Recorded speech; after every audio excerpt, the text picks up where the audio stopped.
From ancient civilizations to modern trends, makeup has evolved through history. Egyptians, Greeks, and Romans used it for beauty and spirituality. In the Middle Ages, it was taboo, but the Renaissance brought it back. Today, we have foundations, concealers, powders, and more to enhance our features. Techniques like contouring and highlighting create stunning looks. Remember, less is more, and practice makes perfect. Embrace natural beauty or go bold with glam.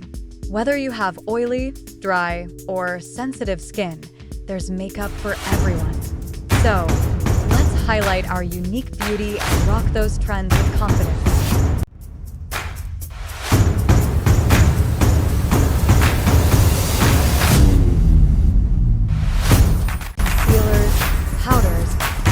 To enhance our features. Techniques like contouring and highlighting create stunning looks. Remember, less is more, and practice makes perfect. Embrace natural beauty or go bold with glam.